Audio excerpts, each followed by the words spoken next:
Baik, selamat datang di channel YouTube Bapak ya.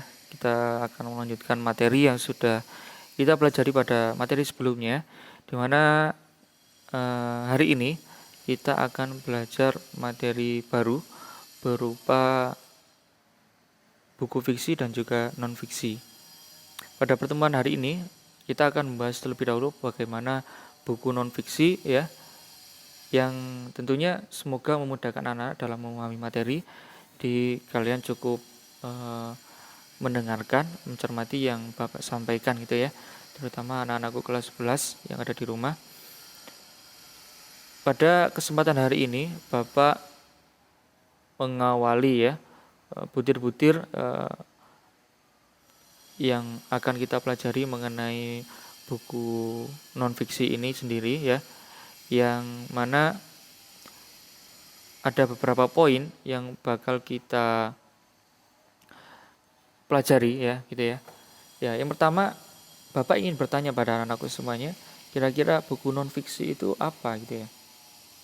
Apa ciri-cirinya dan bagaimana, apa saja jenis ya dari buku non-fiksi?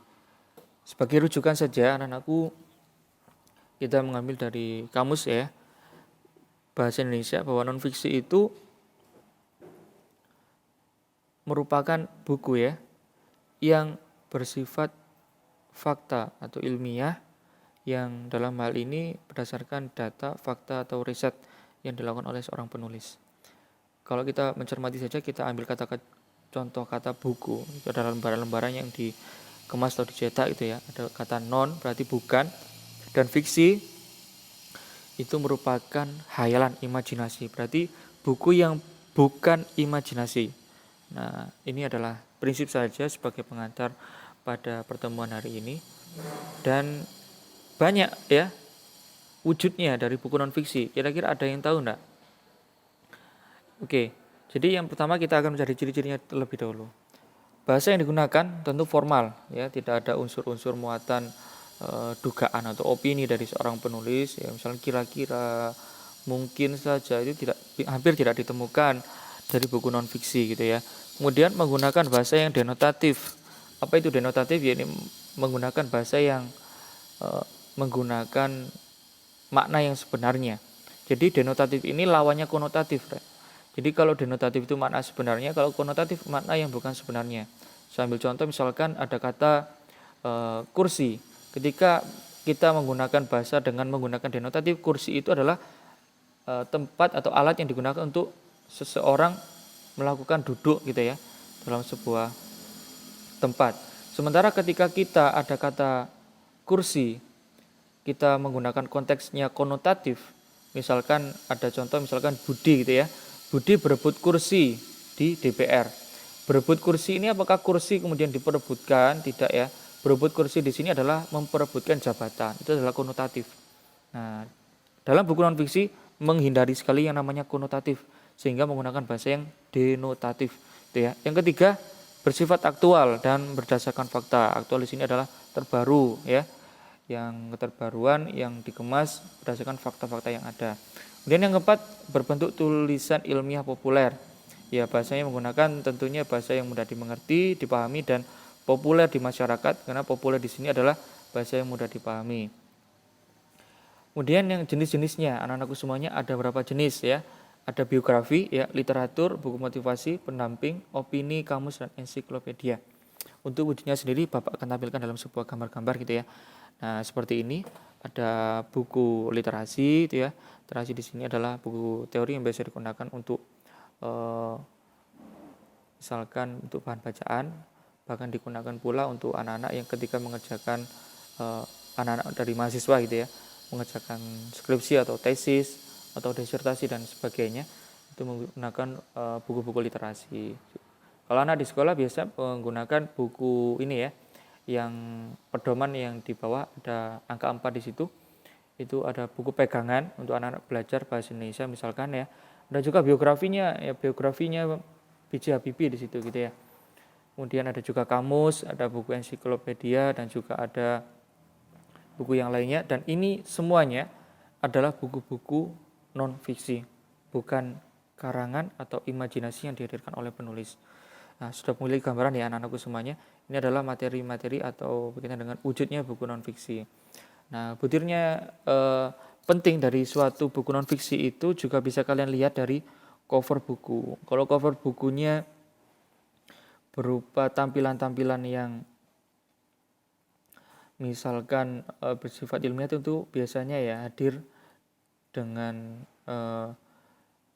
tulisan-tulisan yang resmi. Ya, misalkan buku pelajaran bahasa Indonesia. Dari covernya itu bisa dilihat. Kemudian gambarnya gambar anak belajar.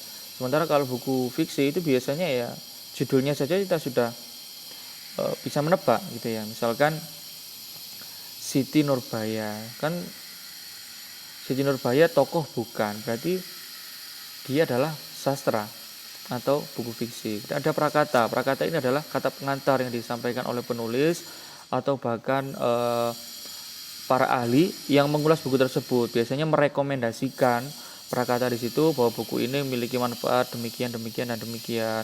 Gitu ya. Ada daftar isi berupa susunan. Kalau dalam buku fiksi itu tidak ada. Di buku non fiksi itu selalu ada yang namanya daftar isinya apa saja yang memudahkan membaca untuk memahami. Kemudian ada pendahuluan ya. Hampir sama, ada isi, ada penutup ya. Ada daftar pustaka ya, yang mana dalam ini adalah sumber rujukan yang dipakai oleh si penulis. Kemudian ada glosarium. Ini daftar kata yang sulit untuk dipahami biasanya dihadirkan dalam glosarium. Kemudian ada indeks, yang mana indeks ini juga hampir sama dengan glosarium, biasanya dilengkapi dengan halaman. Selanjutnya anak-anakku, ada penyajian dari buku non fiksi itu sendiri. Yang pertama ada peta konsep. Ya, di anak-anak ketika nanti membuat resumen bisa membuat peta konsep apa saja alur yang dihadirkan, apakah melalui cover buku, prakata, dan sebagainya. Tentunya hampir sama ya, tapi terkadang juga sedikit berbeda. Peta konsep ini dapat berbentuk bagan, diagram, ataupun tabel.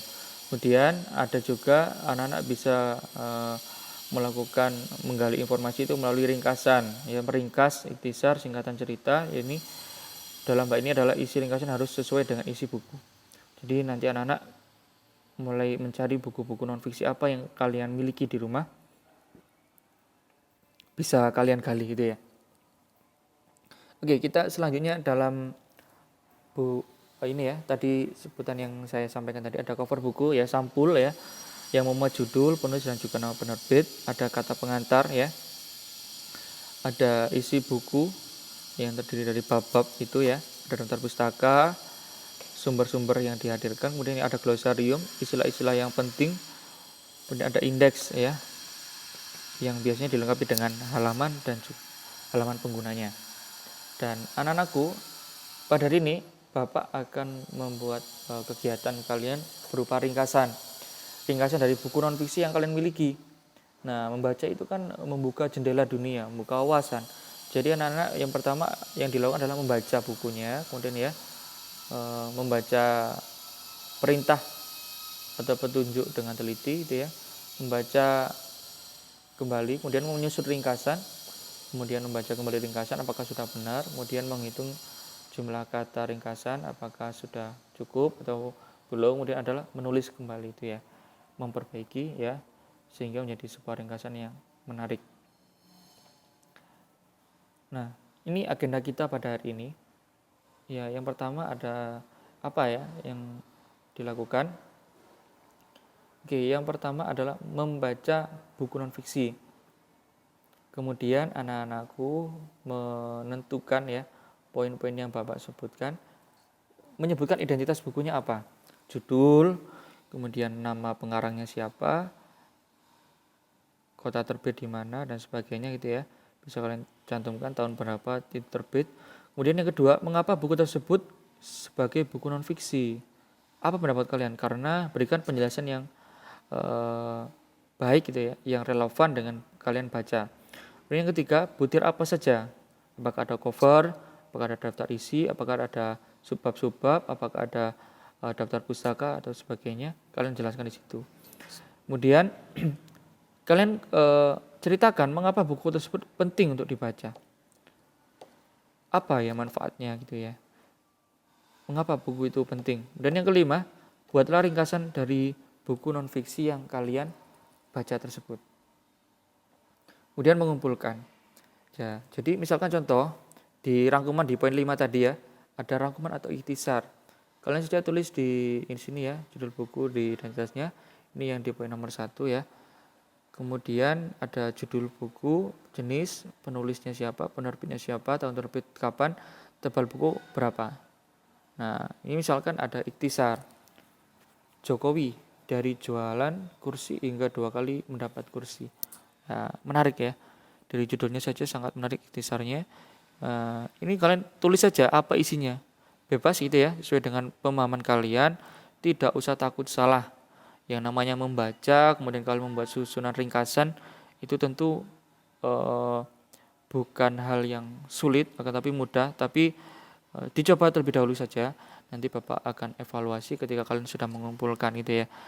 Kalian kupas saja apa yang sudah kalian baca, yang kalian pahami, kemudian kalian tuliskan gitu ya. Baik, itu saja ya mungkin dapat Bapak sampaikan. Selamat berproses ya anak-anakku. Kalian bisa mencermati PPT Bapak dan berproses di rumahnya masing-masing gitu ya. Terima kasih. Semoga bermanfaat ya. Billahi taufik wal hidayah. Assalamualaikum warahmatullahi wabarakatuh.